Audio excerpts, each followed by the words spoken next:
I stared at the blinking cursor. Hadn't heard a word from Carla in 3 days. Every time I called her cell, it went straight to voicemail, and there was no answer at her house. With nothing left to work on at the office, I came home. Damn it, woman, where are you? I clicked on a file and opened up the document tentatively saved as Book 8 of the Bellamy series, with an idea rolling around in my head. But I felt distracted and kept checking my phone for messages.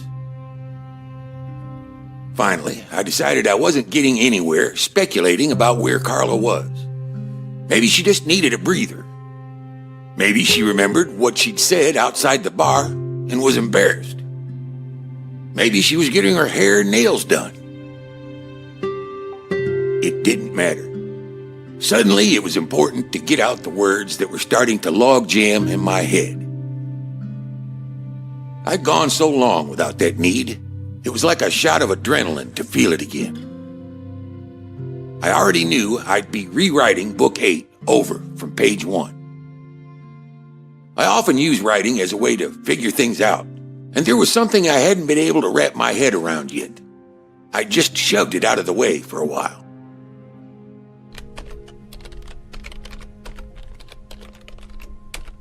Bellamy kicked in the door, already knowing what he'd find.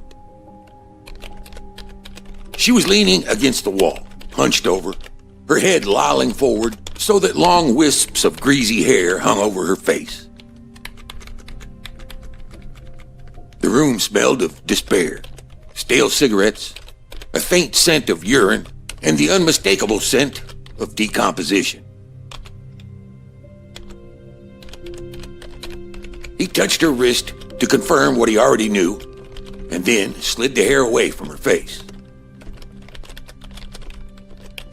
Her nostrils were tinged a pale red, the telltale foam that occurs when an opiate overdose victim drowns in their own pulmonary fluids.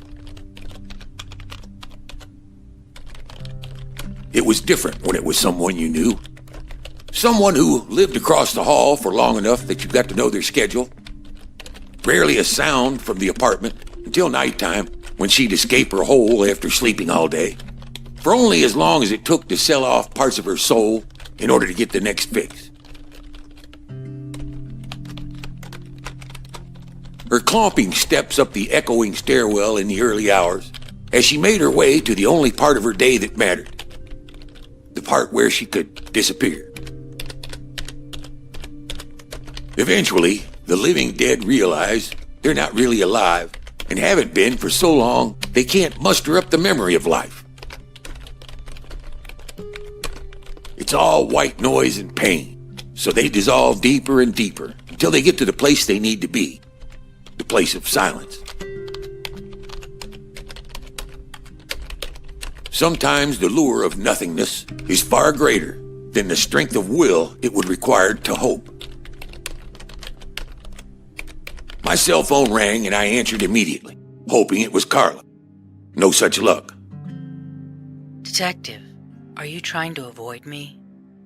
Mercedes Sandoval had one of those deep, syrupy voices, which might have been sexy under any other circumstance. The fact that I knew she wasn't one of the good guys nipped any appeal in the bud. I was working, Miss Sandoval. I can't be at your beck and call 24 hours a day. Let me buy you a drink. I'm at the Meanwhile right now. Looks like they had a bit of trouble here recently. A bit of fire damage. A little trouble? Well, that's a nice way of putting it. I'd sure hate to think someone who hired me would now be trying to fuck with me and my friends, Mercedes. Is that what you think? Well, at least now I know why you're being so surly. Come up here and give me 15 minutes of your time, detective. I think I deserve that much, since I flew in just to meet you. She hung up before I could tell her exactly what I thought she deserved, so I took my time. Had a hot shower, a pre-meeting cocktail, went through my mail, and paid a few bills online. I wasn't that surprised when I walked into the meanwhile, an hour after my conversation with Mercedes, and found her disposition to be less than charming. The television over the bar was tuned in to the local 5 o'clock news, and it looked like Muggs was doing his best to stay away from her. He was at the far end of the bar, drying glasses and making small talk with a few regulars. A blue tarp was nailed over the portion of the back wall that was burned, but the singed line across the wood floor remained. The portion of glass that was broken out of the front window had already been fixed, though the fresh pane looked jarringly clear of scratches compared to the surrounding ones. Muggs nodded and handed me a drink as Mercedes got up and took a seat in one of the small booths at the rear of the bar. I carried my drink back and joined her, opting to stay silent and let her make the first move. At this point, it felt like a game of chess, and I never liked being the first to slide a piece across the board. Since you reek of aftershave, I will give your flagrant tardiness a pass, but I don't appreciate being treated this way by someone in my employ. Maybe it was the word reek, or perhaps the phrase someone in my employ, but I immediately tuned out. That blue tarp on the back wall was pissing me off. It was my fault because Carla was an employee. Therefore, she was my responsibility. And Muggs ended up losing something he liked, even if it was an ugly painting of dogs playing poker.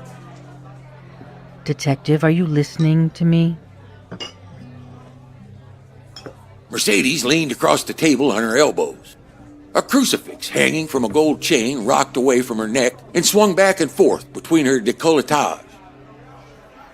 Her close-cropped curly hair shone under the light hanging above the booth, and she had one of those dark moles above her lip that actresses in the 20s and 30s used to pencil on.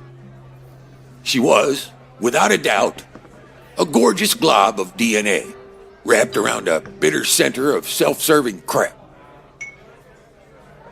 Here's the bullet points. We found him. Now he's dead. He gave up no information about your missing dough.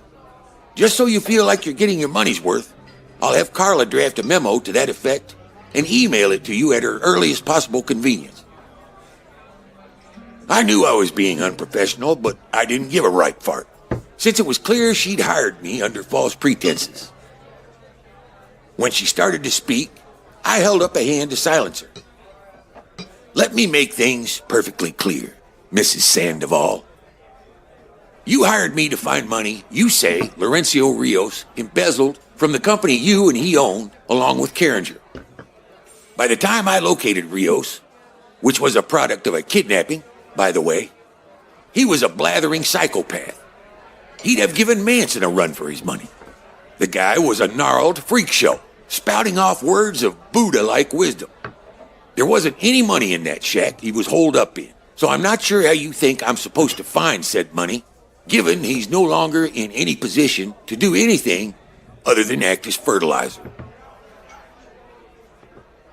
Her eyes scanned mine under dark, probably false eyelashes, and the aura around her shifted from purple to deep red. She was an angry person at her core, with starbursts of entitlement that shone like the inside of a blood orange. I think we both know who has that money, Detective. She was playing her queen right off the bat, and that gave me a huge measure of satisfaction. And I think we both know this isn't about the money. She was just about to speak, her front teeth biting down on her lower lip, as if there were an F word in the immediate vicinity, when I heard Muggs yell across the bar, "Hey, Morneau, you might want to take a look at this." For a potential murderer, the tip that led deputies to a tragic scene. The sheriff's office says it has a person of interest in their death. Mercedes followed me to the bar, and we turned our attention to the television, where a pre-recorded package was rolling clips from the Orlando media after the murder. The man deputies are looking for tonight. The sheriff's office says it's issued a warrant for arrest for murder. It's disgusting. The viewer was brought up to speed about the case. The fact that Lucy Rios, child and ex-husband, had been brutally murdered by Laurencio Rios. Then footage of cops giving a press report afterward. And shots taken outside the crime scene. A local Detroit anchor gave a quick summation of the case.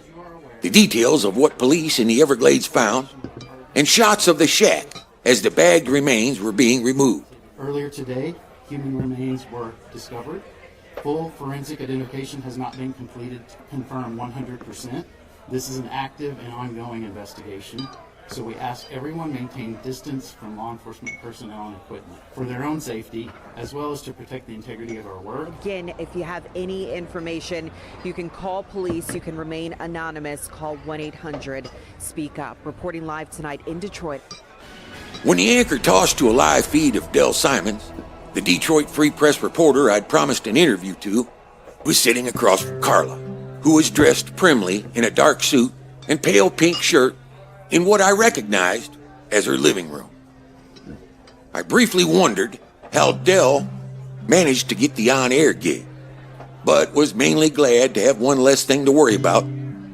At least I knew where Carla was. Del asked her about the embezzled money, and she nodded. I found some of it hidden in a duffel bag beneath my son's playhouse that was behind our home in Florida. I also located some old paperwork stored in the attic. I went through it to see what I could learn, and I hate to say it, Del, but the money was siphoned from the proceeds of multiple government contracts that Uncle Sam understood from the get-go were shady at best, yet they didn't do anything about it. In fact, they encouraged Rioval to seek more government contracts. As far as I'm concerned, that means they were complicit in everything that happened afterward. So I didn't think they deserved to get that money back. Instead, I started handing it out to more deserving people. Shit. In the beginning, I made those anonymous cash donations out in the amount of $118,000.56. The camera cut to Del. You're Detroit's Secret Santa. Mm-hmm. Del leaned forward and listened intently. Why the odd amount? Those are the last 4 digits of Laurencio's social security number. It started as a way to lure him in. Use his tainted money to buy my freedom. I knew that if he was watching, he would recognize the number and he would come after me. That's what I wanted. The only way that I was going to ever be free of him is if he came out of the woodwork. And he did. I assume the 2 attempts on my life were his doing, although the police will have to pull all that together. That's not my job. But I further assume that the feds will be trying to recover that money if they can. Unfortunately, it's gone. I only found a small portion, and I distributed all of it.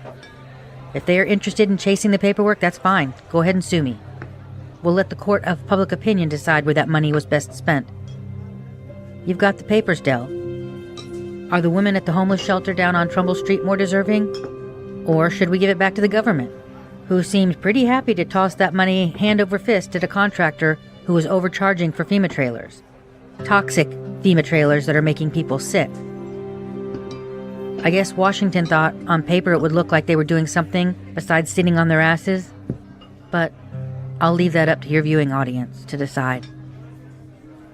She played it brilliantly. She never planned on giving the money back, on principle. That part was true. But she didn't know about the government contracts at the time she was tossing money overboard willy-nilly. She'd just been going on instinct. But it appeared that during her little hiatus from me, she'd come up with the best possible way to wrench her way out of the mess she was in with regard to the embezzled funds. The feds would probably pay her a visit, and after throwing a little scare into her, offer to drop any possible charges if she handed over the contracts. It was brilliant, and yet I still felt like smacking her. Mostly because she'd left me out of the loop, again. Didn't trust me enough to tell me what she had planned. There was something uncontrolled about Carla, and that, coupled with a part of her she insisted on keeping inaccessible, is a dangerous combination for someone in my line of work.